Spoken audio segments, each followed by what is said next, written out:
My brother was the cannon fodder male supporting character in a forced love story. After chasing after the female lead, he abandoned me, a 3-year-old, alone at home. I cried loudly from hunger. My cries attracted a gloomy villain passing by. Voice barrage floats by.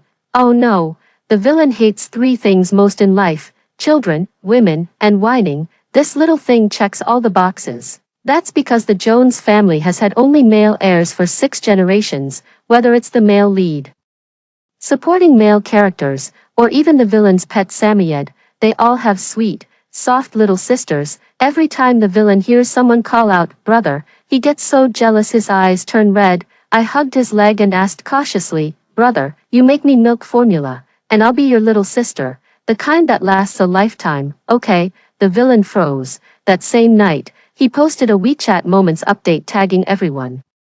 The AI fortune-telling was right. My destiny is filled with sisters, and adoption is indeed sweeter than childbirth. The accompanying picture shows me sleeping soundly in his arms, clutching a milk bottle. Kevin took me back to his home, a villa nestled halfway up the mountain. His house was enormous, with servants everywhere. Even the nanny specifically taking care of my daily needs was one of 4. After eating and drinking my fill, I dozed off lying in his arms. Kevin was sending voice messages to his friends one by one. "I've got a little sister now, just picked her up, still warm. If you knew I just went out and picked up a sweet, soft little sister, you'd be jealous of how lucky I am. Yes, not dreaming, not crazy, I really have a sister now." After he finished showing off to everyone, as if that wasn't enough, he handed his phone to the butler. "Take a photo for me and my sister. Make it a 9-square grid. None of the photos should show my face, but it has to be obvious at first glance that it's me." The butler nervously wiped the sweat off his face. He lay on the ground taking photos for a full half hour. Only then did he dare to return the phone to Kevin. He spent another half hour flipping through before finally selecting a somewhat satisfactory group photo. In the photo, I lay nestled in his arms, clutching a milk bottle, sleeping soundly. Though unable to suppress his smile, he still found time to tease the butler. "Find some time to improve your photography skills. You made the young lady's face look too thin in the photo." The butler nodded vigorously and slipped away swiftly. Kevin added an city ambience filter to the group photo and photoshopped my face out before posting it on his social media, captioning it, "AI fortune-telling speaks the truth. My destiny is filled with sisters," and indeed, convenience beats natural birth. The comments section quickly piled up with replies. I was awakened by his eerie, "ha ha ha" laughter. Opened my eyes. Kevin was grinning widely while scrolling through his phone. His eyes were shining with excitement, and I nervously clenched the hem of my clothes. The barrage comments went wild with laughter. What bad intentions could a villain possibly have? He just wants to snatch a little sister, that's all. Don't be afraid, little sister. Although Kevin is a villain, he's even more of a siscon. If you don't believe me, try calling him Big Brother. Just one Big Brother, and he'd walk through fire and blades for you. Long live bros. Withdrawing her gaze, she happened to meet Kevin's thoughtful eyes. Seeing me look over, he immediately put on a smiling face. His voice pitched unnaturally high. "Sweetheart, are you hungry? Should Big Brother have someone make you something delicious?" 10 minutes later, I stared at the 66 meticulously prepared baby meals laid out on the dining table and fell into deep thought. This was exactly the moment when Mia barged in. She smashed my favorite steamed egg custard, pointed at me, and snarled at Kevin with a twisted face. "I'm your biological sister, and if you refuse to acknowledge me, fine. But why bring this deadweight here to humiliate me? Do you have any idea what people in our circle are saying about me now? They all say I'm the daughter of a mistress, an existence you refuse to acknowledge." Kevin's expression turned icy cold. "Aren't you?" Mia's tears came instantly, and she cried like a rooster crowing. "I'll accept that you won't let me change my surname back to Jones, but you clearly promised Dad by his sickbed that you'd take care of me, protect me, and never let me suffer any grievances. Search your conscience. Have you kept that promise?" "Indeed, I haven't." Her expression softened slightly.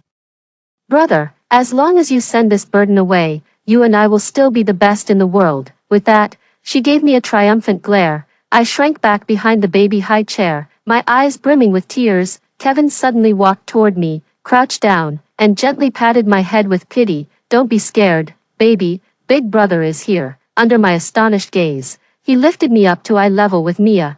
First, debts die with the debtor. Old Jones's promises were valid while he was alive. Now that he's dead, naturally nothing counts anymore. You. Second, Kevin cut off her exclamation. The baby is the little sister I personally chose. Insulting her means insulting me. I'm only ever number one with him. With you, ha, the fact that I haven't killed you yet is already me being merciful. What kind of trash are you, daring to flaunt your illegitimate status in front of legitimate children? I might as well write, disgust, on my face. Did your mother never teach you to read people's expressions? The bullet screen exploded. Sis, why did you have to provoke him? He's a vicious, sharp-tongued villain. When he says he hates you, he means it. Actions, not just words. You've really kicked a hornet's nest this time. What did you expect? A villain just wants a sister, not some homewrecker's daughter who drove his mother to her grave. Let this be clear to all. Mistresses will never belong at the table. The classic trope where everyone loves the female lead doesn't work in front of us villains. As the barrage comments said, everyone loves the female lead, but I detest her. Every time my brother pressed her on why she couldn't choose him, Mia always looks at me with an almost pitying gaze and says that classic line, being with you, taking care of your sister together, that burden. Every time this happens, brother hesitates, but he forgot. I'm not some deadweight. Before my parents had their accident, I was also their precious baby. Before the female lead appeared, I was also my brother's most beloved little sister. So, I'm just like Kevin. Not the slightest joy was felt at the arrival of the female lead. Within 3 days, news that Kevin, the young master of City A, picked up a sister from the roadside spread through every street and alley. The news of Mia being kicked out of the Jones family also trended online. The nanny took advantage of my nap. She hid by the bedroom door, gossiping in hushed tones. Everyone's saying now that this young lady is Mr. Jones's illegitimate child, which is why he clashed with Miss over her. Don't talk nonsense. Mr. Jones has single eyelids. How could he father someone with double eyelids? Besides, he doesn't even have anyone he's involved with. Would he just reproduce by himself? Even rich people don't play around to that extent. You still don't believe me. The young lady's ears are exactly like our Mr. Jones's, both sticking out like satellite dishes. If you fart right now, she'd probably hear it. Ugh, there's no need to be so crude. Covering my ears, I slid down from the bed and sneaked off to the study. Kevin spends most of his time working here. About to push the door open, voices of conversation came from inside. The voice sounded familiar. It was my brother Harry. He had come looking for me. Realizing this, I was so excited that I danced with joy. But the next second, then I heard him mention Mia. Mr. Jones, Mia has been feeling down because of your cold treatment and hasn't eaten properly for 3 days. None of my business, and none of yours either. Although Kevin is a domineering CEO, his insults are quite crude. My brother is no match for him at all. I almost choked on hearing that remark. He tried to calm himself down and rephrased his words. I just hope you wouldn't be so hard on her. After all, Mia is still your sister. Instead of worrying about someone else's sister, maybe you should care more about your own. Kevin's words carried hidden meaning. Harry didn't pick up on it at all. He sighed. That's only natural. I adore my younger sister and want to give her the best things in the world. I believe Mia also hopes that Mr. Jones, as her brother, can see her goodness, accept her, and protect her, just as I cherish my own sister. Not treating some random dirty child picked up from who knows where as his sister.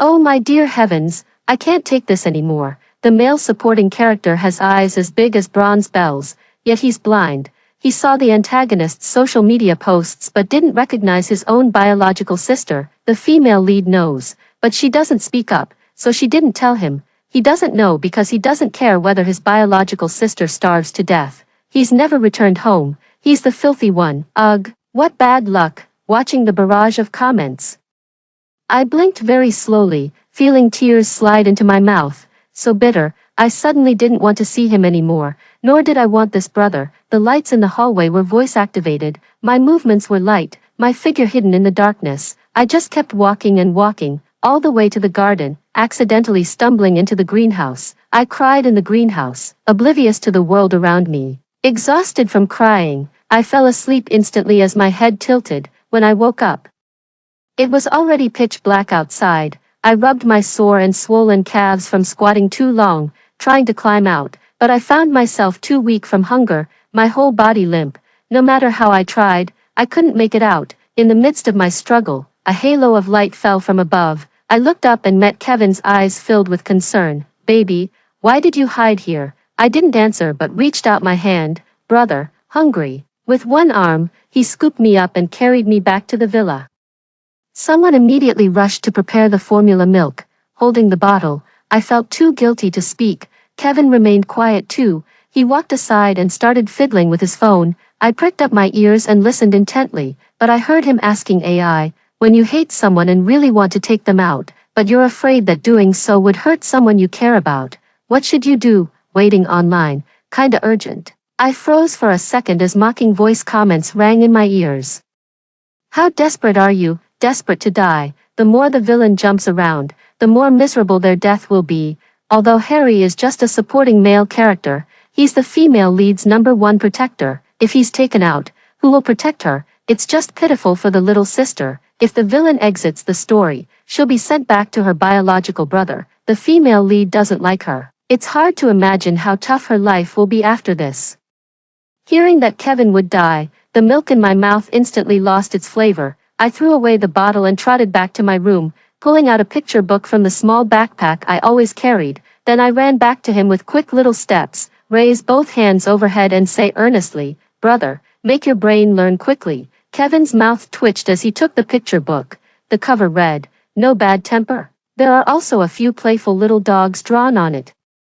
With my hands clasped behind my back, I lectured him sternly, if you make yourself unhappy just to upset someone you dislike, that's not right. The teacher in our early education class taught us that life is about being strong, optimistic, happy, and striving upward. Kevin's gloomy expression instantly cleared. He stared at me intently for 3 seconds, then suddenly broke into a smile. You're absolutely right, baby. We'll stay strong, optimistic, happy, and keep moving forward together. Let the haters get lost. That night, he took another photo of, Don't be grumpy, and posted it on his moments, with the caption, From my little sister, Naya Naya Naya, dog sticking out tongue, JPG. This time, not only did Harry see it, but he also gave it a like.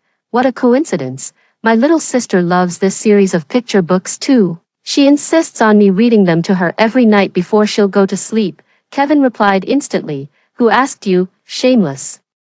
Bullet comment, Oi. The villain's face changed dramatically. When I heard this voice message, I had just finished bathing with the nanny's help and was lying in bed. Kevin carried a stack of picture books taller than himself and knocked on the door before entering. He read from, Bad guys don't have labels, don't open the door for the fox, to, Beware, stay away from bad brother, and, don't talk to bad brother. The barrage comments went wild. The original books were, Beware, stay away from bad people, and, don't talk to strangers. The villain took advantage of the younger sister's age and twisted the concept, replacing strangers with bad brother. We won't say who they're subtly targeting here. No wonder they say he's obsessed with his sister, all tough and aggressive to outsiders, but baby talking and whimpering sweetly to her. But you have to admit, he genuinely cares for his sister. Meanwhile, her love-struck biological brother still hasn't even noticed she's missing. The sister cried so much her eyes were swollen. The villain saw it and ached inside.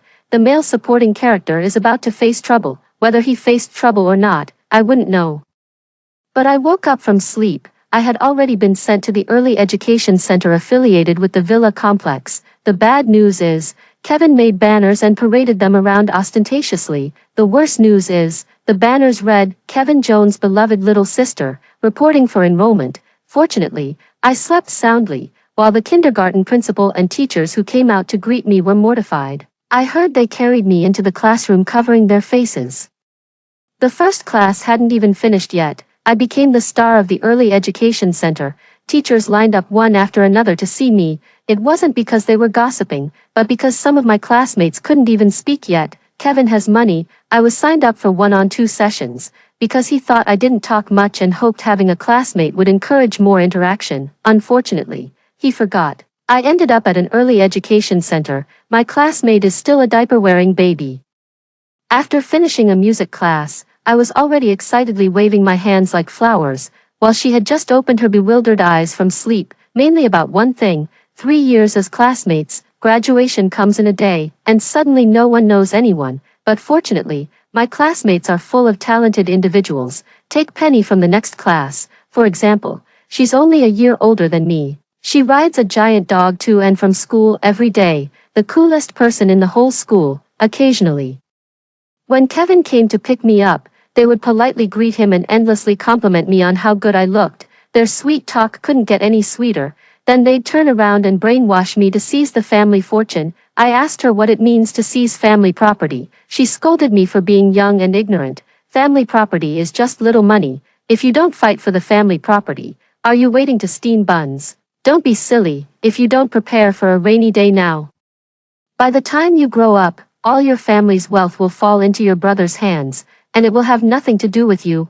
I still didn't quite understand. Penny sighed with frustration. Our birth, from the eldest's perspective, means we're here to compete for the family fortune, even if you don't fight for it. They won't show us any mercy. Arya, who was playing with ants, chimed in, do girls also need to fight for the family fortune? What's wrong with being a girl? Aren't girls also children of their parents? Listening to Penny's words, it was like a sudden revelation to me. Could it be that my brother suddenly stopped caring about me because he was afraid I would compete with him for the family inheritance? No wonder she's the male lead sister. This line of thinking genuinely impressed me. I gave Penny a surprised glance. Never expected her to actually be Lucas's sister. A minor character like me who didn't get much screen time. The barrage of comments continued. Does anyone remember that after the sisters' parents died in a car accident, the perpetrator compensated them with $2 million? Did the male lead spend all that money? Upstairs, you guessed it right, a while ago, the female lead maxed out 5 credit cards to buy a high-end outfit worth $300,000 for a high society banquet. She planned to return it after wearing it, but those spoiled rich kids noticed the tag and tore it off right away. She refused to ask the male lead for help, feeling it would hurt her pride. After Kevin took power, he also cut off the living allowance sent to third sister. When Harry, the simp, found out, he immediately paid off her credit card debt and even bought her a small apartment, paid in full with $800,000. No money to buy formula or hire a nanny for his own sister, but plenty to simp for someone else. Good Lord, I really want to smack him. I calmly withdrew my gaze from the barrage of comments and looked at Penny. I asked earnestly, Sister, can you teach me how to seize the family fortune? Penny agreed. She deliberately chose the day Lucas was away on business to take me to her place and gave me a USB drive. She found an abandoned computer to demonstrate how to use it. See, right here on the side. Wait until the light on the USB turns green. Then you can pull it out. Got it. I nodded blankly. What does this do? Though disdainful, she still explained like a responsible adult. When you get home, put this thing into your brother's computer just like I did earlier. That way, we'll know exactly how much property your brother owns. Once we figure out his true situation, everything else will be easy to handle. That's amazing. Seeing me say this, Penny wore a smug expression. What's the big deal? My brother said once you handle this matter, the Jones family fortune will be split with you half and half. Huh, what's wrong? Why are you hiccuping out of nowhere? What does the Jones family's fortune have to do with your brother? What's the matter? Are you stupid? She tapped my forehead. We're both still kids. Of course, something this dangerous should be handled by my brother. He's so busy, yet he's personally helping you reclaim your family's assets. Surely he deserves some compensation. You can't hog all the benefits. Kids shouldn't be too greedy. Seeing I still wanted to say something, Penny scowled, placed her hands on her hips, and pretended to be fierce. Do you still want to fight for the family inheritance or not? I do. Then do as I say. Got it, got it. Stepping out of James' villa, I looked up at the sky. Bullet comments crisscrossed, with 3 voice messages standing out prominently. Wow, the male lead is so cunning, actually thinking of using a child to extract the villain's business secrets. This move was actually thought up by the female lead. Her sister took her place, so she wants to ruin her sister. But the brother the sister is referring to is Harry. The afternoon sun was a bit glaring. I scratched my head in confusion and quickened my pace toward home. Turning past the greenbelt, a tall, straight figure suddenly appeared before me. The man was on a phone call and didn't notice my arrival. Golden sunlight cast a shadow across his well-defined nose bridge. I heard him laugh. You guys without little sisters wouldn't understand. I'm busy raising kids. When would I have time to go drinking with you? Who are you looking down on? I can learn even without experience. The AI fortune teller said I've got great luck. I'm destined to enjoy blessings from having little sisters later. Lucas, that kid is always going against me. He's not annoying me anymore. I'm annoyed enough already. I've got a little sister now. Gotta be steady and down to earth. You know, he's always pulling that forced affection act. No way he'd understand my desire to return to family life. Alright, enough said. I'll introduce her to you guys another day. Don't keep me from going home to have dinner with my sister. After he hung up the phone, I dashed over on my little legs, calling out, "Big brother, hug." A look of surprise flashed across Kevin's face, but he quickly snapped out of it, spreading his arms to scoop me up in a hug. He gave me a little bounce and exclaimed dramatically, "Seems like someone's been eating well. You've gotten heavier." I giggled and patted my little tummy. Chubby, getting fat is good, being able to eat is a blessing. Kevin's hearty laughter carried far. That night, the news of Jones Group giving everyone a surprise $1,000 bonus went viral. The company's WeChat group exploded with messages. "What's going on? The workhorses are shocked. Rumor has it Mr. Jones' sister grew 0.5 centimeters taller, and he got so happy that he handed out bonuses to everyone. I'm just a wealthy heiress saving souls. Big cities really do offer more opportunities." Screenshots of the chat quietly spread across social media. Harry saw them too, right now. He was kneeling by Mia's bedside, busy telling her the story of Snow White and the Seven Dwarfs. Mia is a neat freak. She wouldn't let him sit on the bed unless he took off his pants, but he hadn't been home for days, bringing only 2 sets of clothes to change into. As for underwear, it hadn't been changed or washed for over half a month. In front of his beloved, he still wanted to save some face, but in Mia's eyes, she felt she had hinted to this extent, yet the other party remained unmoved. Immediately making her expression turn sour, Harry thought she was still upset about Kevin's matter. Her eyes lit up with an idea. He suggested enthusiastically, "LV just released new designs. How about I take you shopping tomorrow?" Mia jumped up excitedly, planted a kiss on his cheek, and cheered loudly, "Brother, you're so good to me, just as good as you'd be to your own little sister, a real sister." Lucy's face flashed before his eyes. Harry suddenly remembered. He hadn't gone home to see her for several days.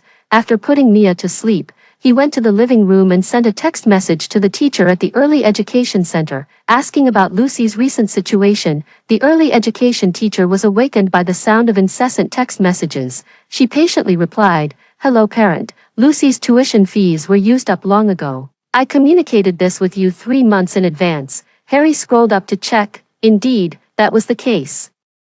He expressed his apologies and transferred another sum of money. Unexpectedly, the early childhood teacher not only refused to accept it but was also surprised. "Lucy has already been transferred, and it was you who personally came to help pack her things. You must have been too busy and forgotten about this. This must be you, right? None of us have seen you before, but seeing Lucy call you brother so affectionately." A photo was sent from the other side, judging by the angle. It was taken secretly. The man was tall and imposing, yet he crouched beside a tiny nap bed, meticulously folding a small blanket. The profile, though blurry, was instantly recognizable. "It's Kevin." Something flashed through his mind. With trembling hands, he opened his social media feed to check, confirming it repeatedly. He had no choice but to admit it. Turns out, the picked-up little sister Kevin mentioned was actually his own sister. At this moment, he felt like the sky was falling. Even worse, Mia also appeared in Lucas's social media feed. This creep even captioned it, "Got you, little fox." Harry went berserk. The Villa district turned into complete chaos because of him. In the first half of the night, he stood guard at Jones's doorstep. In the second half, he climbed over James's wall and was instantly knocked down by high-voltage electricity. It was Penny's dog that found him first. That's how he narrowly escaped death, when the ambulance came to pick someone up. The usually quiet villa area was completely surrounded. Kevin didn't even comb his hair and rushed over like a whirlwind to see the commotion. Returned after watching the commotion, he seemed somewhat distracted. He didn't even hear me when I called him to tie my hair. Fortunately, the bullet comments cleared up my confusion. The villain is caught in a dilemma. On one hand, he thinks his sister should know about her brother's situation. On the other hand, he worries that after guarding against it for so long, she might forget him completely once she meets her real brother. Although the villain acts recklessly and does whatever pleases him, he still cares deeply about his sister's thoughts and values, whether she receives positive guidance during her growth. He fears he might not do well enough, filling his study with parenting books and even studying diligently late into the night. Such an endearing villain, my heart melts, mine is melting too. He smashed my favorite pudding into crumbs with a spoon. I was so angry that I tried to kick him with my foot. Unfortunately, the table was too wide and my legs were too short. Not only could I not reach him, but I also ended up hurting myself in the process. Hearing my cry of pain, Kevin finally snapped out of his daze. While blowing on the spot where I got kicked to soothe the pain, he asked me indirectly, if you had a very, very long time friend, but you're no longer friends now. I interrupted him, counting on my fingers, but I'm only a little over 3 years old. I don't have a best friend I've known for many, many years. He froze for a moment, then he changed his approach. So you have a friend, but you're not close anymore. If they got hurt now, would you go see them? I shook my head. No. Kevin seemed to sigh in relief, yet also appeared to grow even more conflicted, but in the end, he didn't say anything more. He doesn't know. Actually, I understood everything. A child's world is very simple. It's as simple as this. If you don't like me, then I won't like you either. That's all. Penny seems to have eaten something wrong recently. She's turned into a piece of sticky candy, pestering me every day about the progress of seizing the family fortune. From autumn all the way through winter, my classmate can now stay awake during music class and shake hands with me in sync. She hasn't given up yet, but I still feel sorry for her. Because she's graduating from the early education center and moving on to the elite toddler class. The elite class is quite busy, learning English, recognizing Chinese characters, and doing arithmetic. While we were still babbling, she was already miserably stuck at home doing homework. Her brother Lucas is quite perverted. He crafted a set of pure gold chains in the villa's basement, specifically for playing forced love games with Mia. This caused her to have a stress response whenever she saw chains. So she would rush to my house after school, freeloading meals and drinks. Kevin doesn't seem to mind, though. He's rich, he can eat whatever he wants without going broke, and he's also very busy. I don't know what he's busy with, but the kitchen at home gets wrecked every few days. Whenever this happens, he would take me and Penny out for a big meal. Kids are so easy to please. Just a KFC meal could make us forget our sisterhood.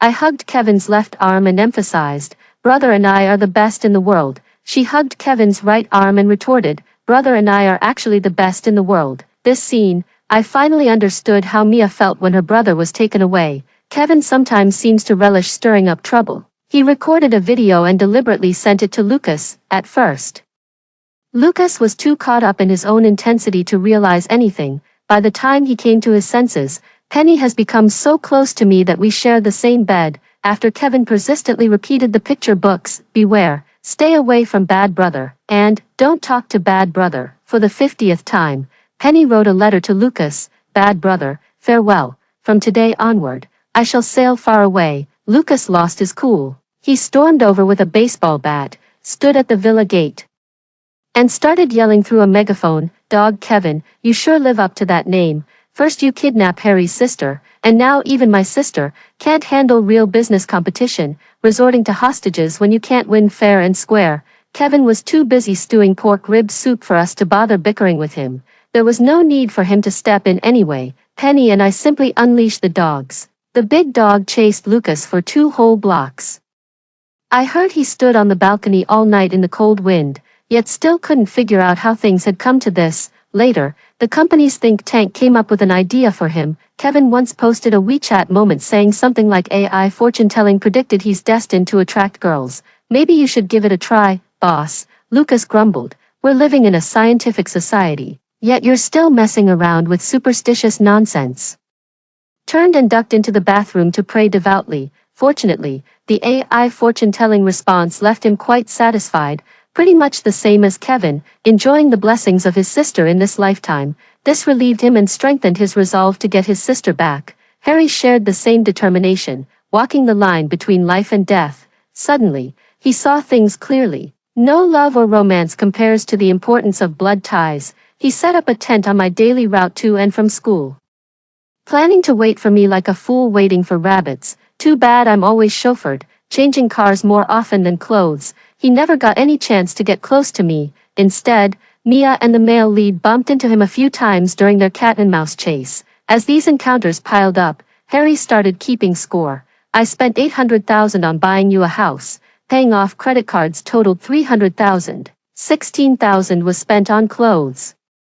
8,000 was spent on travel and dining out. Forget about all those trivial things. Just transfer me the money whenever it's convenient for you. Mia was utterly devastated. She lost all composure and started yelling angrily, "You cheap man, the emotional value I've invested is beyond monetary measure. How could you possibly compensate?" These words were clearly heard by Lucas, who arrived right after. The three formed a circle: Lucas, Mia, and Harry locked hands and squatted in place all night, going over the accounts. I'm dying laughing. Spent the whole evening reconciling accounts, only to have my illusions shattered. No one knows how they fell in love, but they just did, desperately, recklessly. In the end, everyone went mad. I always said AI could never replace humans, who could be as abstract as humans, when I saw the barrage comments. The Early Education Center is holding a graduation ceremony.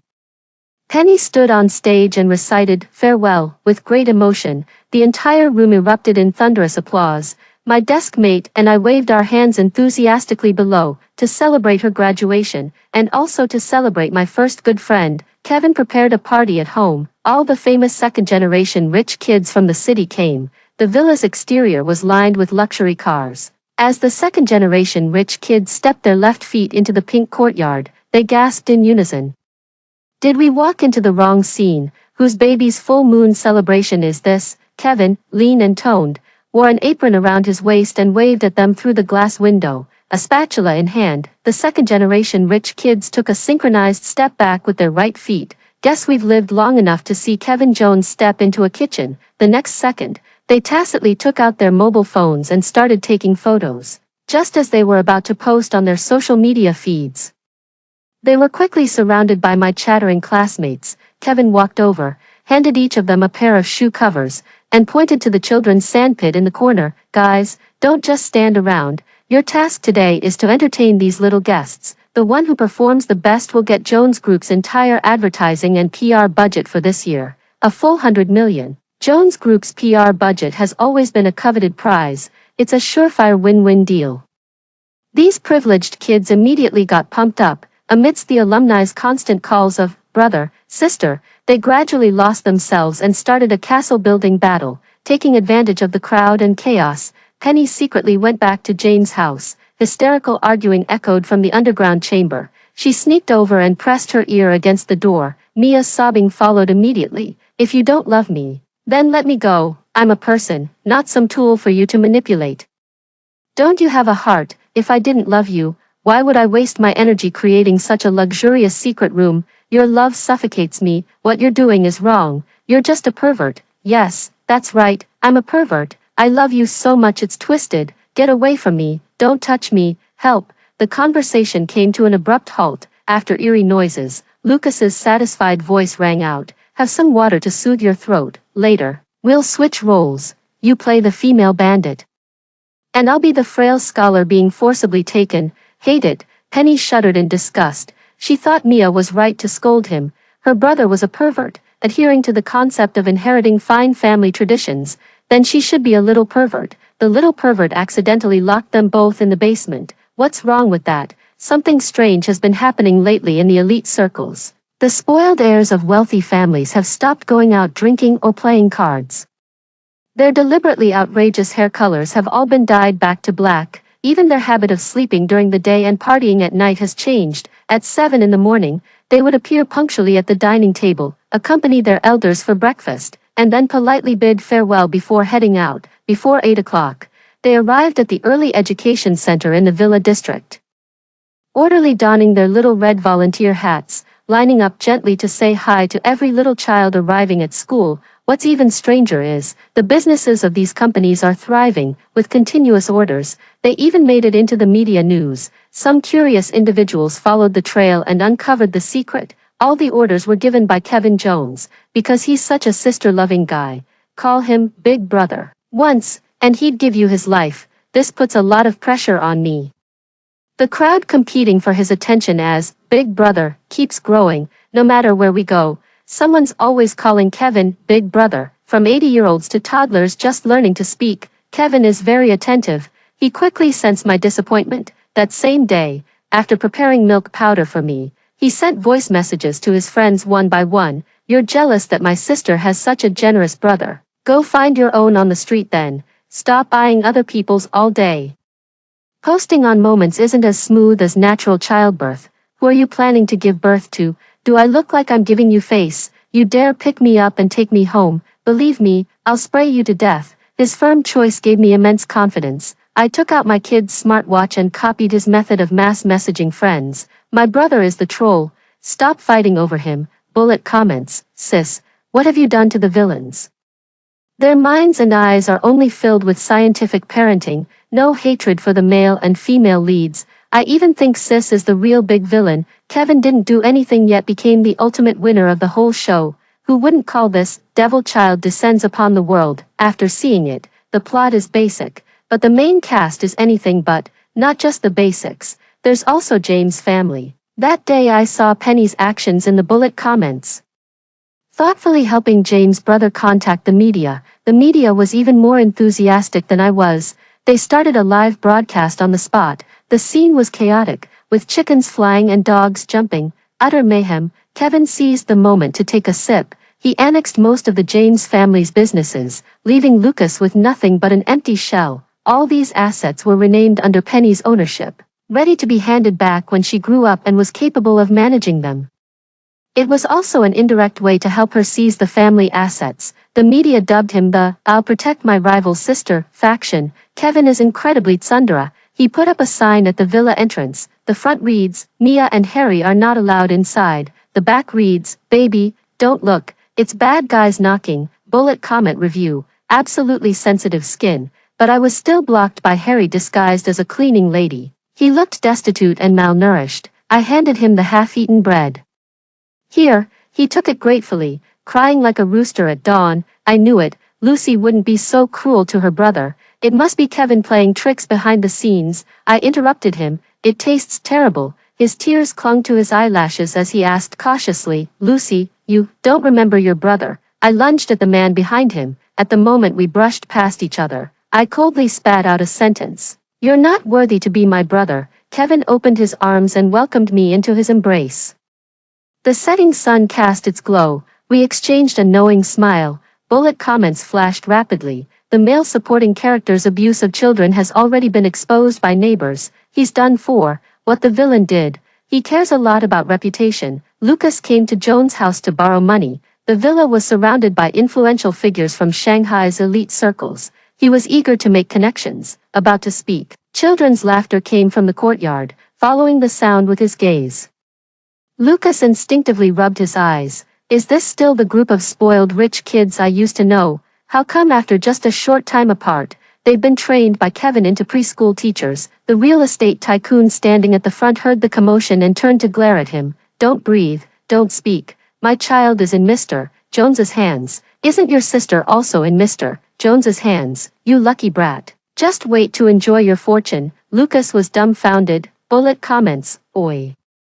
Holding children hostage to command the lords. Now that's playing the villain role to perfection. The AI fortune-telling wasn't wrong. The male lead really did benefit from his sister's misfortune. After hearing the first story above, what are your thoughts? Feel free to share your opinions in the comments section. Next, there is another similar story. Let's continue to see. I'm an imposter daughter. When I was 13 years old, the nanny suddenly told me that I was her daughter and an imposter in the Cooper family, and she asked me to use the money to support her and my biological elder brother. I looked at her, and then I reported her immediately. My name is Winnie. I've always felt that I don't resemble my parents. Both my parents are extremely good-looking. My father is handsome, my mother is beautiful, and they both have great figures. My eldest brother is also very handsome and elegant.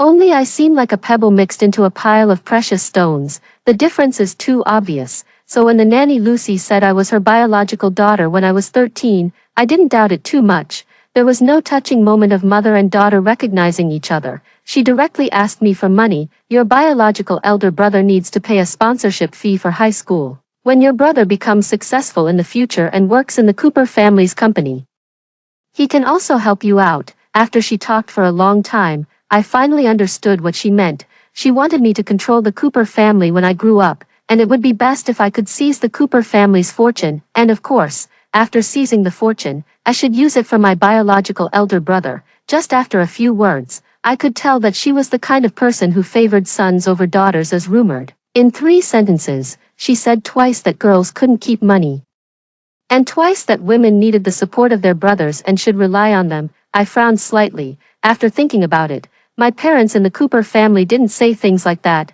They said that girls should study hard and make progress every day, and that girls are the same as boys and should be self-reliant. I don't have any money. I'm only 13 years old. How much money could a 13-year-old child have? Lucy didn't believe me. Don't think I don't know, Mr.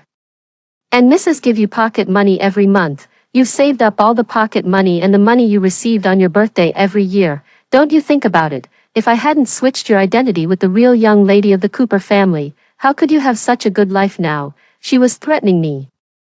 If I didn't give her money, she would expose me and make my life difficult. She thought I would be afraid. I was indeed a bit afraid. I proposed to go back to her home with her and take a look. What are you going back for? What if someone finds out? If I don't go back and take a look, how can I know if you've taken good care of the real young lady of the Cooper family? Lucy agreed. While my parents and elder brother were not at home on the weekend, she took me to her home. Lucy's home was in an old urban village. The yard was large but shabby, and it was filled with all kinds of messy things. A very beautiful girl wearing tattered clothes was washing clothes laboriously. Her name was Linda, and she had an elder brother named John. She was thin and skinny, but her face was very pretty, and there was a heroic look between her eyebrows and eyes. The moment I saw her, I knew that she was the biological child of my parents. She looked exactly like my mother. There was a tearing sound, probably because the clothes were too old. They were washed and torn. Lucy, who was always polite in the Cooper family, directly rushed up and raised her hand to hit the girl. I'll beat you to death. You good for nothing. You can't do any work every day and just know how to waste things. How much money in the family have you wasted? The girl hugged her head and didn't say anything. She just looked at me silently, as if sizing me up. Such beatings were a common occurrence for her, and she was already used to them. I stepped forward and grabbed Lucy. Stop hitting her. Lucy was very angry, but she still smiled. Miss, don't interfere. This girl is just stubborn. She won't behave if you don't beat her. Stubborn. I also turned cold. If you still want the money, stop. Lucy then stopped, but she still cursed a few words. If it weren't for the young lady pleading for you, I would have beaten you to death today. You have such a lowly life. Look, this is the young lady, with a noble life. Didn't she feel ashamed when she said these words? I even wanted to find a hole in the ground to hide in. I also met John. He was lying in the room playing mobile games. He was 15 or 16 years old, looking very strong and sturdy, much better nourished than Linda. When he saw my clothes, there was a greedy light in his eyes. Then I saw David. He was in his 40s, with a lewd look on his face and seemed very lazy. When he saw me, there was also a greedy look on his face. He even wanted me to give him the necklace around my neck, but Lucy blocked him. Lucy said that it was given by Mrs. Cooper. If I gave it away at this time, it would arouse suspicion, and she told him to wait a bit, and the money would be brought back in a few days. These were my biological parents and my biological elder brother. When they saw me, there was no joy in their eyes, only the desire for money. Lucy didn't let me look around much and soon took me away. Look, our whole family is sacrificing so that you can have a good life. You can't be ungrateful. Take out some money every month to support us, and we can also move to a better house. I remained silent and told her to wait. Then, in the evening, I went into my parents' room and told them what had happened. My parents were much calmer than I expected, and they also called my eldest brother Spencer. The expressions of the 3 of them made me understand in an instant. You already knew that I'm not your biological child. I knew it. The Cooper family members are all very smart. I'm the only fool among them, since I could tell that I didn't look like their biological child. How could they not see it? Spencer seemed to want to say something but held back. My parents asked me if it was true. I said that we would know if we went and took a look. I took them to Lucy's home. Linda was being beaten again. It seemed that because John lost a game, and Linda happened to call him for dinner, she was beaten. The bodyguards of the Cooper family held John and David down. Just like I said, the moment they saw Linda, they knew she was their biological child. The members of Lucy's family were all controlled. Looking at the scars on Linda, My parents and Spencer felt very sorry for her and hugged her and cried. I stood aside, feeling sad and also very embarrassed. Lucy even shouted that she had raised a child for the Cooper family for so many years and demanded child support, and she also cursed me for being heartless. They looked at me fiercely, as if they wanted to skin me alive. What's the benefit for you if this family doesn't have a good life? Winnie, you fool. Do you think they will still keep you after you expose us? My parents and the Cooper family ignored them. I knelt down with a thud. Mom and Dad, please keep me for a few more years. I'll leave as soon as I get into university. I won't rely on you. I'll write an IOU for the child support over these years and will definitely pay it back when I have money. I can be a nanny in the family. I can do the work. I will never go back to Lucy's home. It's a den of wolves. My parents and the Cooper family negotiated with Lucy's family. They wouldn't sue them for child trafficking, but they wanted to take both me and Linda back. Lucy's family wanted to extort some money and said that they should keep one of the two daughters. They thought that my parents and the Cooper family doted on me, so they wanted to extort money, but they didn't care about my situation at all. I stood aside, crying with my head down. My biological parents were actually such shameless scoundrels. Even if you sue us for child trafficking, you don't have any evidence. Anyway, it was just a mistake in the hospital when the babies were switched. With tears streaming down my face, I angrily denounced them. One is a private hospital and the other is a public hospital. How could it be a mistake? Do you think everyone is a fool? Spencer glanced at me, with an indescribable look in his eyes, knowing that I'm not their biological child and having such parents. He must dislike me, right? After all, I also have such bad genes. My parents and the Cooper family also showed the evidence, which was the surveillance video of Lucy talking to me in the kitchen. It clearly showed that she admitted to switching me and Linda with her own mouth. Lucy and I were both shocked. It turned out that whether I reported them or not, they already knew. In the end, in order not to go to jail, Lucy's family had to compromise. I followed them back to the Cooper family, feeling very uneasy. Then I went into my room, planning to take out my study supplies and some simple clothes. The things here all belong to Linda. No, they should belong to Linda, not me. But my parents came up and hugged me. Winnie, you're a good child that we've educated. You'll always be our child. You don't need to move out, and you don't need to be a nanny either. We'll raise you until you grow up. Spencer looked at me silently from behind, but he also nodded. I cried and said thank you and sorry. I didn't know what else to say except these words. Linda stood at the door, watching us cry, with a faint expression all the time. I thought that she must hate me very much. She should hate me, whether it was intentional or not. I had occupied her life as the young lady of the Cooper family for 13 years. I had a life of ease in the Cooper family, with everything served on a silver platter. But she was beaten and scolded in Lucy's home and had to work hard to serve those two grown men. Just thinking about it made me angry. My parents prepared a new room for Linda, which was next to mine. We were of similar ages, and my parents hoped that we could get along peacefully. Then, they quickly arranged for Linda's enrollment and said that we should take care of each other and asked me to help Linda quickly integrate into school life. When we entered the school, Linda was in the same class as me. When it was introduced that we were sisters, everyone was very curious. You two are about the same age and have the same surname. Are you cousins? Linda remained silent and just stared straight at me. I smiled. We're twins. My elder sister was not in good health before and was recuperating in another place. Twins? You don't look like it. Yeah, you don't look like twins at all. I could only explain that we were fraternal twins, and it was normal not to look alike. Linda still didn't like to talk much and just looked at me with a smile of an unclear meaning. I felt that she saw through my little thoughts. I deliberately said we were twins and didn't say that I was an imposter daughter, so that I wouldn't be ridiculed by my classmates. Children are very competitive. In a noble school, if people knew that I was an imposter and the daughter of such evil people, I would definitely be laughed at to death. After class, I found Linda and apologized to her. Sorry, I need to protect myself. Linda just nodded. As you like. The school we attended was a junior high school that directly promoted to senior high school, so there was no pressure from the senior high school entrance examination. Therefore, the study in school was relatively relaxed, and the competition was not intense. The other aspects of school life were very rich. Everyone was busy learning special skills and joining various clubs. Only Linda had a special preference for various subjects and studied crazily. She liked reading and studying.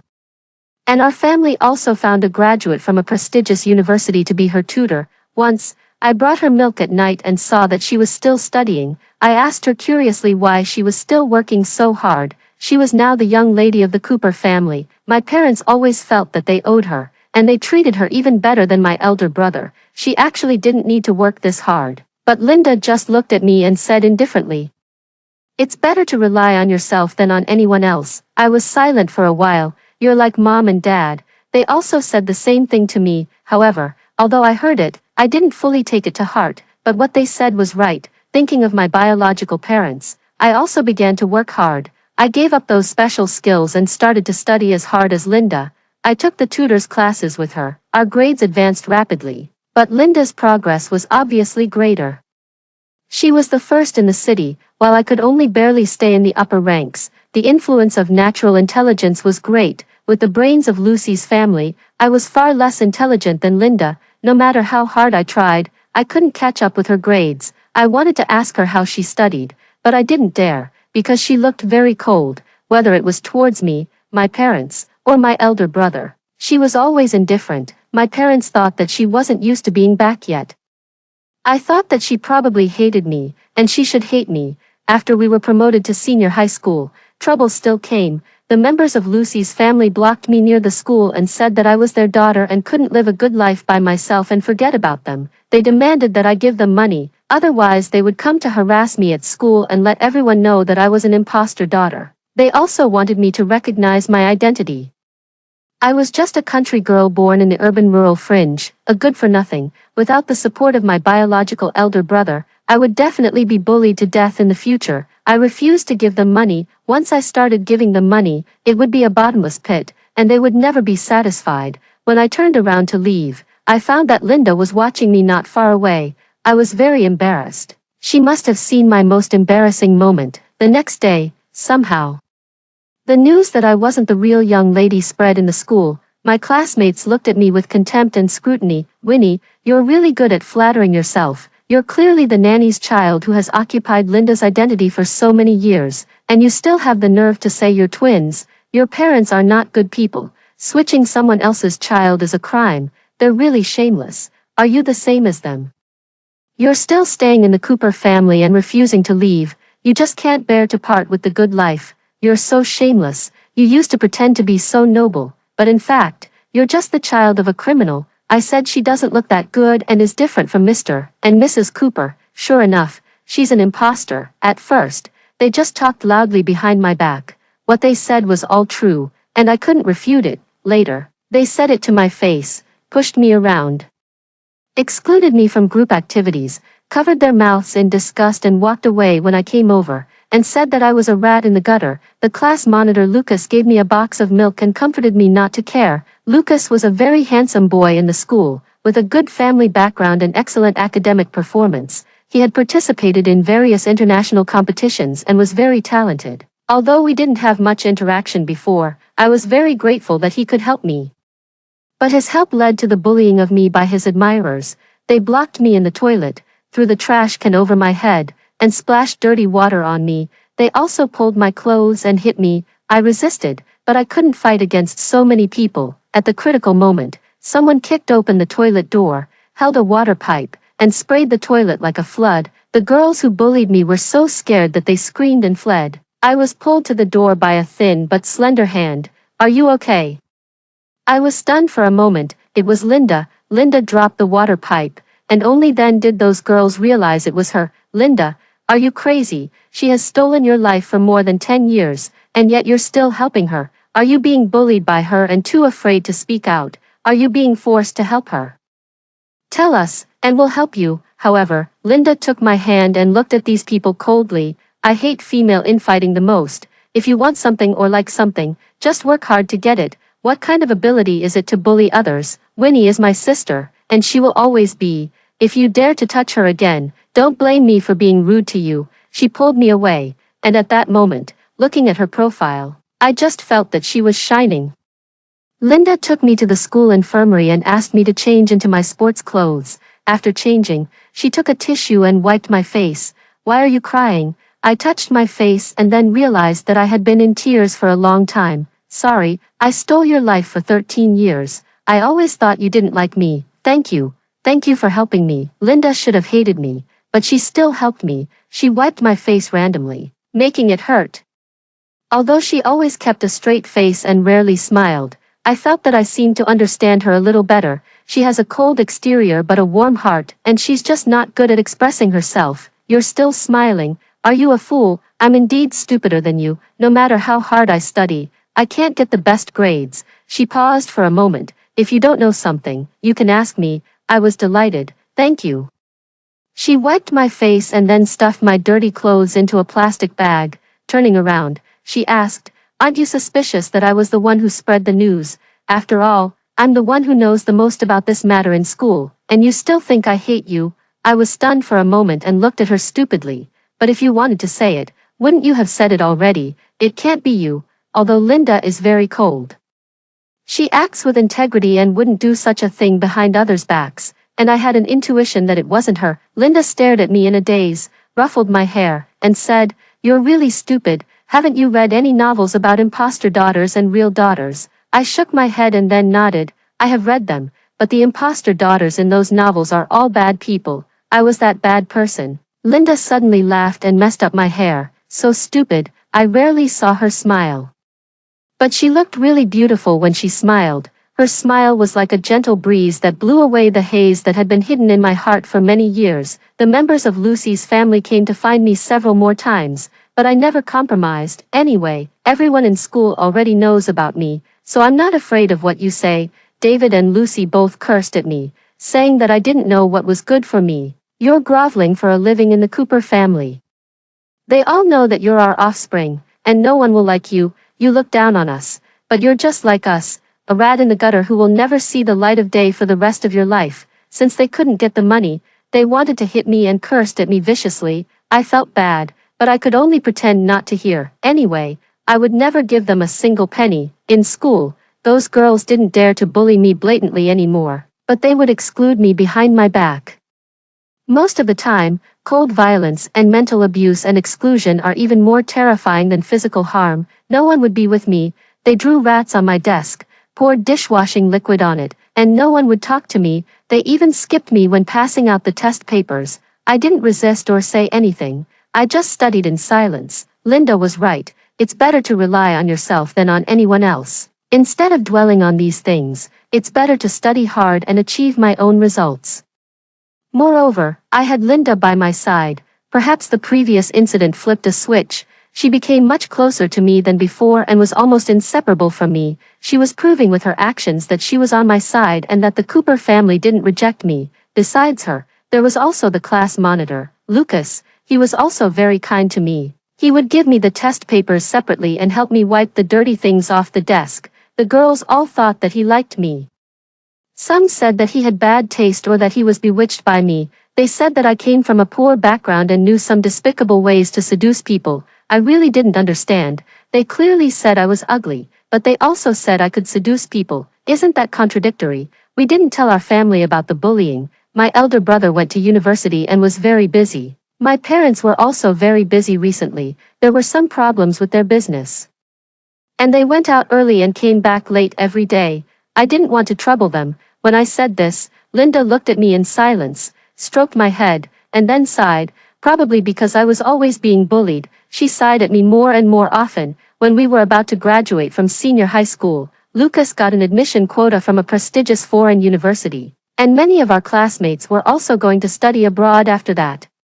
Both Linda and I chose to take the college entrance examination and study in China. Studying abroad requires a lot of money. Since I knew my identity, I tried to reduce my expenses as much as possible and didn't want to spend too much of the Cooper family's money. Lucas asked me out and said that he was going abroad soon and had something to say to me. His words were a bit ambiguous, as if he was going to confess his love. Over the years, only he and Linda had been good to me, and I was also very grateful to him. If we were to talk about liking, maybe I did have some feelings for him. I dressed up a little. Linda looked at me in silence and suddenly asked, "Do you like him?" I thought for a while, maybe I do, but he's going abroad. Even if we like each other, we can't be together. I just want to make things clear to him. Linda didn't say anything more and left with her collection of real exam questions. I just didn't expect that Lucas would invite me to a bar.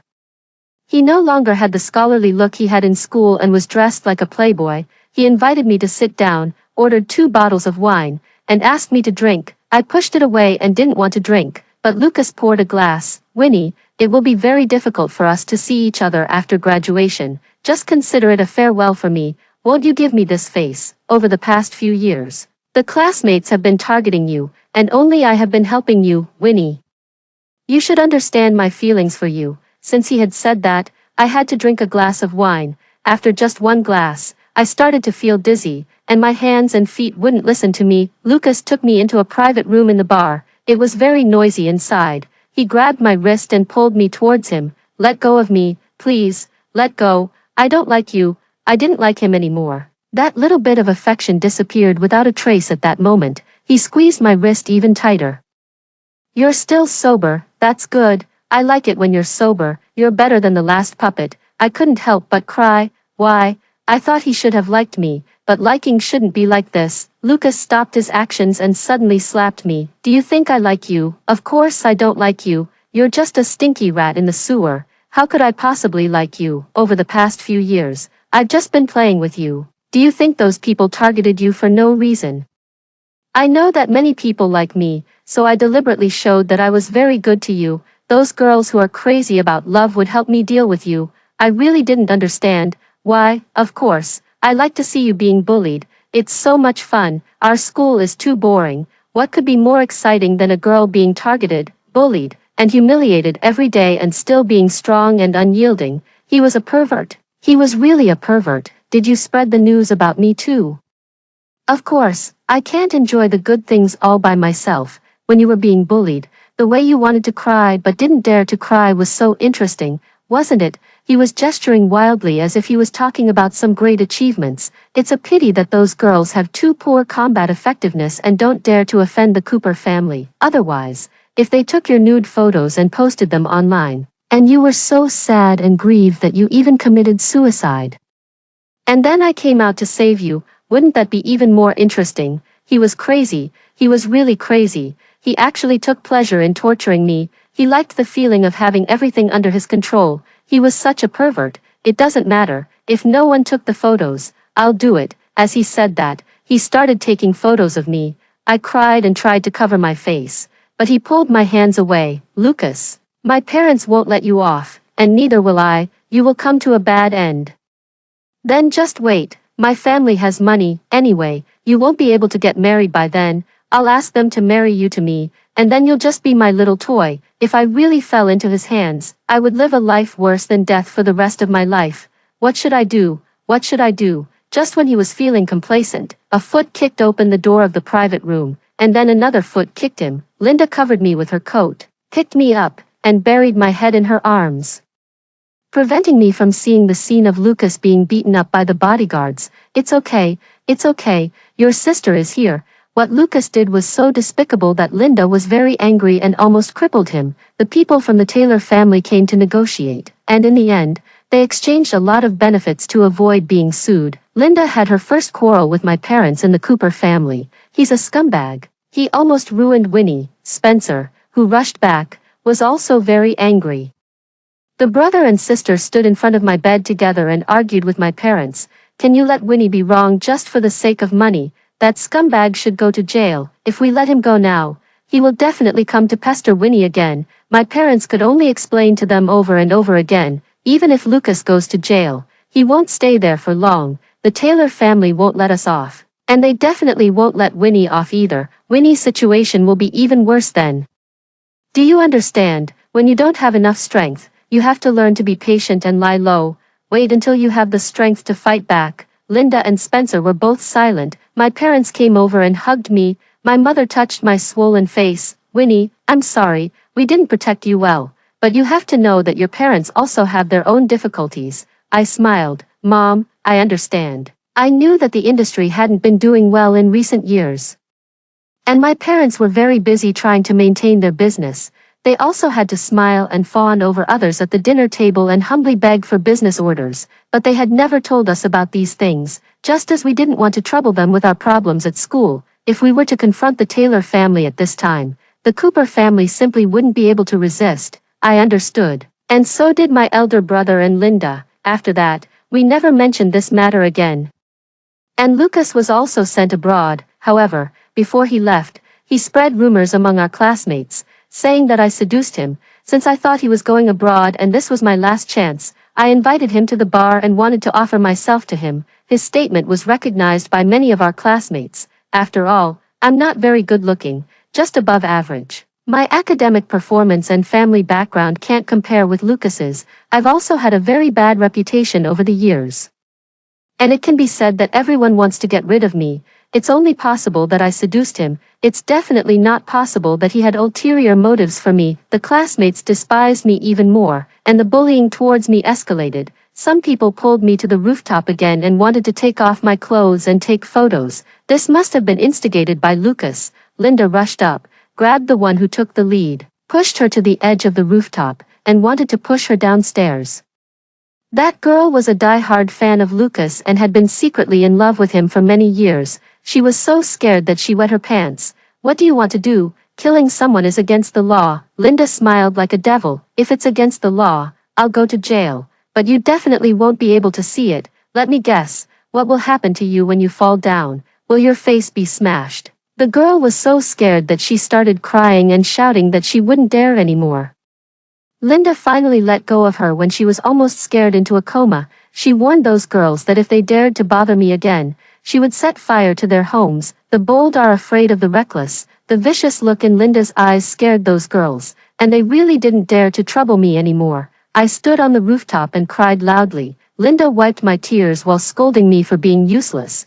What are you crying for? In the future, fight back like this. Crying is useless.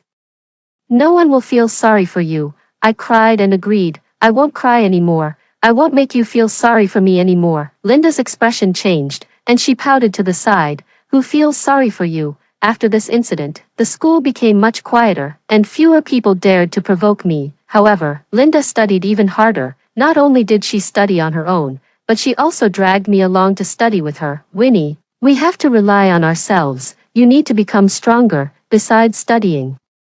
She also dragged me to exercise, changed my diet, and increased the protein intake significantly. By the time the college entrance examination ended, I had gained 10 pounds. My parents originally wanted to send us on a trip to relax. But Linda disagreed. Without wasting any time, she dragged me to the gym and made me exercise with her to build muscle. I didn't have a very good constitution since I was a child, and the process of building muscle was extremely painful. Linda didn't allow me to stop. I could cry, but I wasn't allowed to quit, because lifting weights was too tiring. My hands were shaking during dinner at night, and I couldn't even hold the chopsticks properly. My parents felt sorry for me and wanted to plead on my behalf, but Linda interrupted them. She changed the chopsticks to a spoon for me and helped me turn the rice into a covered rice dish, saying that we should just have dumplings tomorrow. Don't stop, practice hard. Do you still want to be bullied? I didn't want to be bullied. So I said with shaking hands that it was okay and I could do it. A few days later, the exam results came out. She was the top scorer in the province. And I scored more than 100 points less than her. She looked at my grades and gave me a fierce glare. I was so scared that I hid behind Spencer. I've tried my best. I really had tried my best. But my intelligence was indeed limited. This wasn't something that could be made up for just by working hard. Linda took the college application guidebook and spent a long time studying it with the guidance teacher. In the end, she applied to 2 adjacent schools with me. She was admitted to University A, and I was admitted to University C. The 2 schools were very close, but there was a big difference between them. She asked our family to rent a house near the school, and we wouldn't live in the dormitory anymore. You'll live with me, even in university. You have to study hard and exercise well. Don't try to run away. After filling out the college application, we still kept exercising, studying, learning to drive. And also went to our parents' company for internships, starting from doing odd jobs. The people in the company didn't know our identities and just thought we were there for work-study programs. They gave us a lot of trivial tasks to do. Linda started learning about the company's affairs. Whatever she learned, she would teach me as well and make sure I remembered it. Sometimes I felt that she wasn't my sister but more like my father. Before the start of the school term, she did one more thing. She posted in the class group all the bad things that several people who often bullied me had said about their classmates behind their backs. Those who took the lead in bullying me not only bullied me but also liked to gossip behind others' backs. They also spoke ill of each other. Linda usually didn't talk much, and many people didn't guard against her. Since they were all in the same class, she could basically hear everything. She recorded the dates, the people involved, and posted them in the group. The class group exploded, and those people started arguing. The whole group became as chaotic as a messy marketplace, with a lot of noise from the arguments. Some people even came to scold Linda for being immoral. Linda said that Lucas had asked her to do it and that Lucas liked to watch the classmates fight among themselves the most. Linda showed me the tablet. Look, these people are nothing to be afraid of. They are so boring that they can only gain a sense of superiority by bullying others behind their backs. If they were to say those words to others' faces, they wouldn't even have the courage to admit them. So, these people were just paper tigers and there was no need to be afraid of them. I looked at her bright smile and smiled along with her. I'm not afraid. I'm not afraid of them anymore. Both Linda and I were admitted to our first choice universities, University A and University C respectively. She compared the class schedules of the two of us and also copied down other useful courses in the school to make a more detailed class schedule. She wanted me to not only take my necessary courses but also follow her to audit classes at University A. The teaching at University A was obviously better. Studying hard there would be more beneficial for my future work. When others started their university life, they began to live an easy life. Many people stayed in the dormitory all day without going out, and some even went to the internet cafe and didn't come back for several days. However, Linda and I were busier than when we were in senior high school. We got up earlier than the rooster and went to bed later than the dog. Some boys courted Linda, but she directly asked them if they had passed the TM-8, what their professional course grades were, and what their future plans were. The boys were all scared away and said behind her back that she was boring and a bookworm who only had good looks. At night, looking at Linda's profile, I thought those people really had no taste. How could Linda be boring? She was the most interesting person in the world. She took me to school, exercised, and did internships. When many people in our senior year were preparing for the postgraduate entrance examination, we started our own business. Aren't we going back to the Cooper family? I thought Linda was going to go back and inherit the family business. Our parents had always said that they wanted us to go back after graduation. Linda shook her head. No, we will create a company that belongs to you and me. We will each hold a 50% stake. Take out all the money you've saved over the years. We're going to go all out. My parents hadn't treated me unfairly over the years. Whatever Linda had, I had too. I had saved all that money. Linda said that when starting a business, we couldn't keep a single penny. I could only take out the passbook and show it to her. Linda slightly raised her eyebrows. You're quite good at saving money. I smiled embarrassedly. I originally wanted to buy a house and move out. After graduation, I couldn't keep relying on the Cooper family anymore. She slapped me on the back of my head and told me to stop thinking about starting a family first and focus on starting a career. But I felt that I was a bit stupid.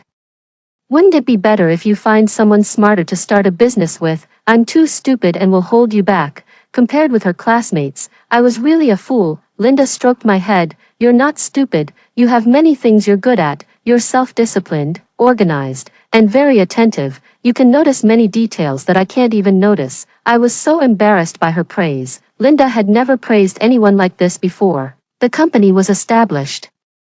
Linda and I each invested half of the capital, and the only employees were the two of us. At first, we did some trading, which was basically buying goods and then selling them. Later, gradually, we started hiring people, then engaged in the physical business, and later even opened our own factory. 3 years after graduating from university, our assets had already exceeded those of the Cooper family. When my parents knew that we had started our own business, they didn't object and were very supportive. The business of the Cooper family slowly recovered, but there wasn't much significant improvement either. Lucas came back from abroad. He inherited the family business and started targeting the Cooper family. 5 years after graduation, our business had grown bigger and bigger. There was a countdown calendar on Linda's desk. Every time I asked her what it was for, she wouldn't tell me and just said that I would know when the time came. At this time, Lucas came to find me again. He came to my home to propose marriage, saying that he was confused at that time and actually liked me.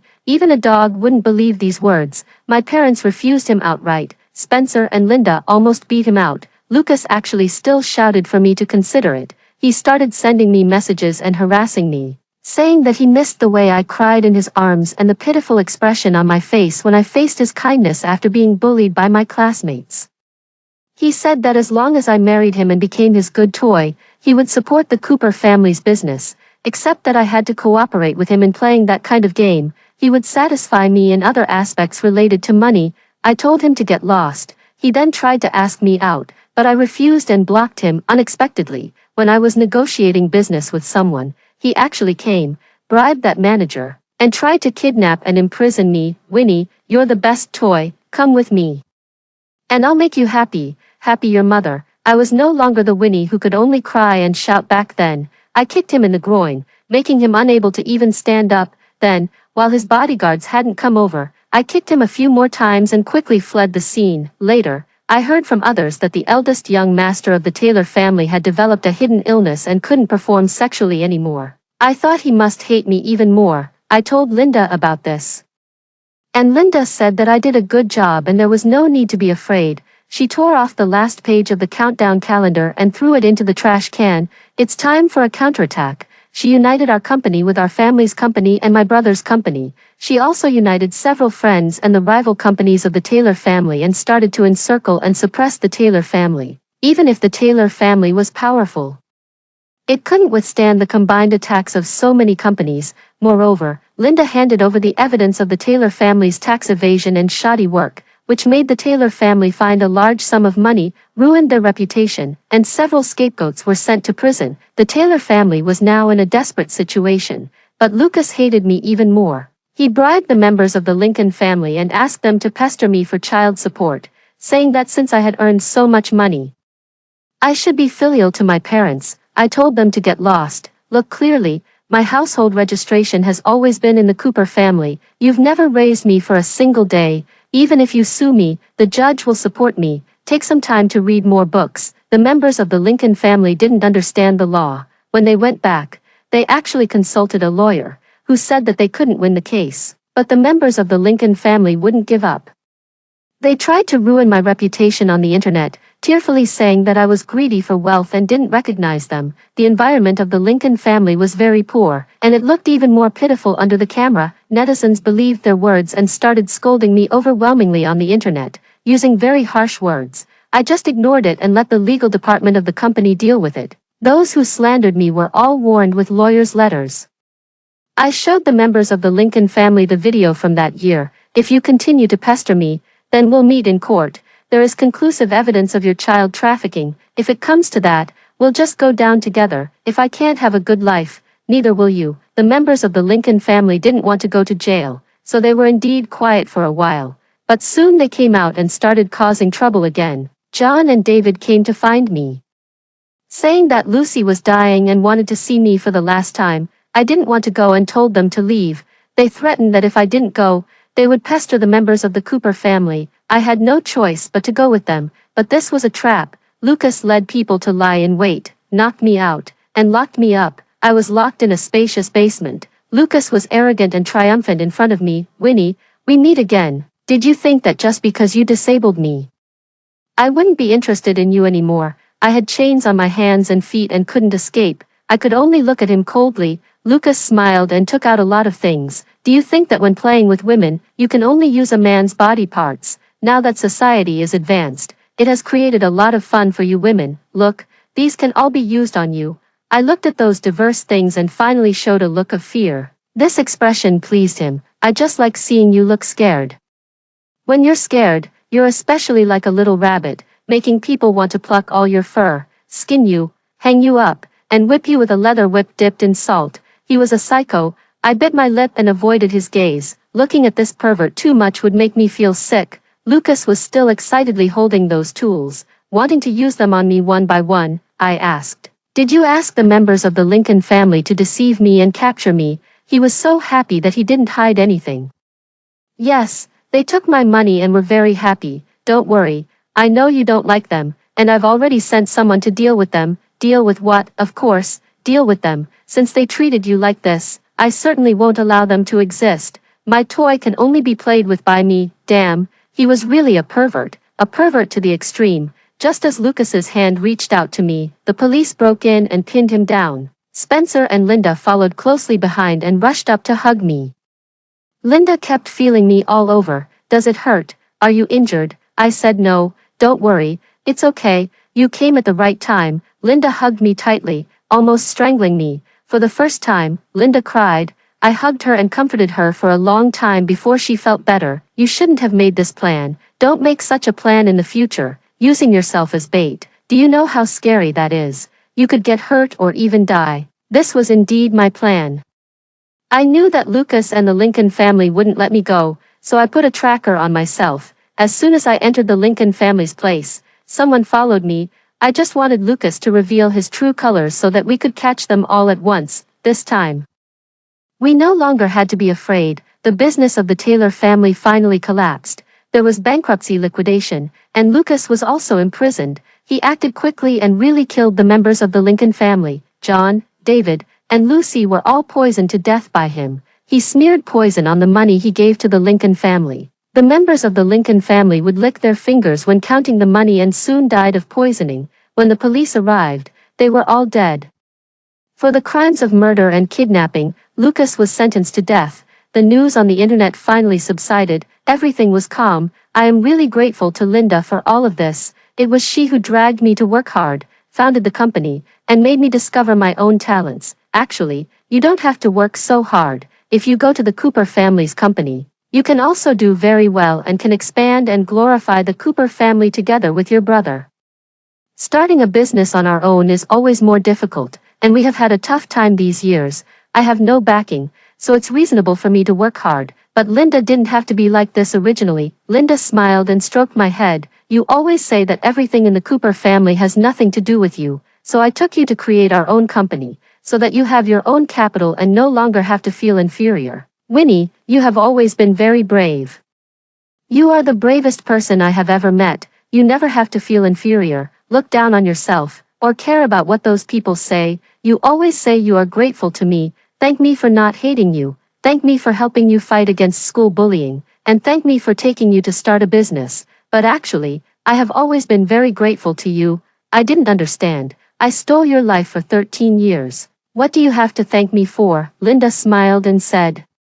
Because you went to the Lincoln family, saw my situation, and still resolutely chose to report the members of the Lincoln family and tell the truth. You knew very well that once you said it, it would be you who would suffer in the Lincoln family, and your situation might even be worse than mine, but you still said it. I think if it were me, I might not have such courage. I wouldn't trade such a good life for that kind of hard life. So in her heart, I have always been the bravest one.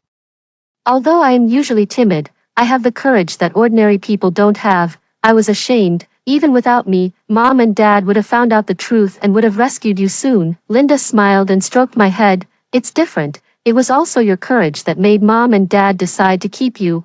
I smiled and hugged her. That's just a bit of conscience. Seeing how miserable you were, I couldn't bear it. How could I still live on with your identity? Linda also hugged me. This is your greatest advantage. You always hold hope and keep kindness in your heart. She said that we are both girls. We can help each other instead of competing. We can also create a better future for ourselves instead of competing with others in a despicable way. But I always feel that Linda is the light in my life, and I am grateful to her for continuing the light in my life. Extra chapter, from Linda's perspective. I am Linda Cooper. Before I was 13 years old, I was called Linda Lincoln. When I was very young, I knew that I wasn't the biological child of the Lincoln family. I didn't look like them at all. I thought that once I had the ability, I must leave the Lincoln family and strive to live the life I wanted. As for my biological parents, I didn't count on them. What if they had abandoned me? The greater the hope, the greater the disappointment. It's better to rely on myself than to place my hopes on others. When I was 13 years old, Lucy brought Winnie back. The first time I saw Winnie, I thought she was a delicate person. She wasn't particularly beautiful, but she had a pair of beautiful eyes, like a little rabbit, with a slight touch. She would cry with red eyes. I could tell that she was the biological child of the Lincoln family. Her eyebrows and eyes were very similar to John's, so it was she who had exchanged lives with me. If she had grown up in the Lincoln family, she would definitely have been beaten every day and would have been in tears all the time. I was already used to Lucy hitting me, However, I was very curious. If Winnie was beaten here, how would she cry? She was very bold. Although she was afraid, she still stood in front to stop Lucy. She said that if Lucy hit me again, she wouldn't give her the money. At that moment, I understood that she knew the truth and that Lucy had asked her for money. Lucy was such a selfish person. She exchanged the child with someone in the Cooper family, of course, to get money from the Cooper family through this child and support John. In Lucy's eyes, men were like the sky, and women were like the mud on the ground. Even though Winnie was her biological child, she still looked down on her. Winnie looked at the members of the Lincoln family with contempt in her eyes. I thought that she would definitely follow Lucy's arrangement, hide all this, and then continue to enjoy the stolen life. She would never come back to the Lincoln family. This place was simply a hell. A delicate person like her would be tortured into a madwoman, but unexpectedly, she brought Mom, Dad, and my elder brother back that night. She bravely denounced David and Lucy, told the truth, and then cried and begged to stay in the Cooper family. She was shaking. She thought that I should hate her, and the members of the Cooper family should hate her too. She probably wouldn't be allowed to stay. I really didn't understand. Since she was so afraid, why did she tell the truth? Why did she come back? In the following years, she said it was because of a little bit of conscience. I think that little bit of conscience is enough. After returning to the Cooper family, she always regarded herself as a sinner and felt that she was sorry for me. Although she didn't know anything about all that, she let me have everything, no matter what it was. She would let me choose first and insisted on giving the good things to me. Even when we had a meal, she didn't dare to eat the one that I liked. I put the chicken wing in her bowl. Look at how skinny she is. She's not as cute as she used to be when she was chubby, but she was afraid that I wouldn't grow tall. So she sent me milk on time every day. She was afraid that I would be ridiculed for not knowing the rules at the banquet. So she followed closely behind me and reminded me of every detail I should pay attention to. At school, she would also tell me about the relationships among the classmates and their family backgrounds behind them. However, when she was targeted, she never asked anyone for help. She always felt that she was a sinner and should atone for her sins. When I rescued her from the bathroom, she was shaking constantly beside me and kept saying thank you to me. She was crying but didn't dare to cry too loudly, for fear that I would be annoyed with her. How could I be annoyed with her? She was really a fool. I had noticed something about Lucas's behavior, but I didn't expect him to be so despicable. When Winnie went out, I took people and followed her. Fortunately and unfortunately, my suspicion was true. Lucas was really not a good person. For the first time, I was angry with Mom and Dad. They actually exchanged the grievances that Winnie suffered for benefits. They said that we couldn't fight against the Taylor family now and could only endure. I understood, but I was not convinced, so I took her to exercise and study. We will definitely become stronger, and one day, the Taylor family will be trampled under our feet. I set a countdown to bringing down the Taylor family. Winnie was indeed not that smart. I knew that dragging her to keep up with my pace would make her very tired, but if I didn't drag her along, one day, she would get farther and farther away from us. Fortunately, although she wasn't smart enough, she was hardworking enough. She always thought that she was stupid and had no talent, but in fact, being hardworking is also a kind of talent. Starting a company that belongs to us with Winnie after graduation was something I had planned long ago. She always thought that everything in the Cooper family had nothing to do with her. Then I would create her own career so that she would have something that no one could take away from her. Fortunately, we succeeded, and Winnie finally had confidence. She used the money she earned to buy gifts for Mom, Dad, and my elder brother, bought me clothes, shoes, all kinds of jewelry, and even bought a house. Finally, when she spent money, she didn't have to be so careful anymore as if she had committed a great sin. When she said that she would use herself as bait to set a trap for Lucas, I strongly opposed it, but she said that she didn't want to be afraid all the time and didn't want to be beaten passively all the time. Bringing down Lucas could give a fatal blow to the Taylor family. She begged us with red eyes. If we didn't agree, she would definitely take the risk alone. In the end, I could only agree.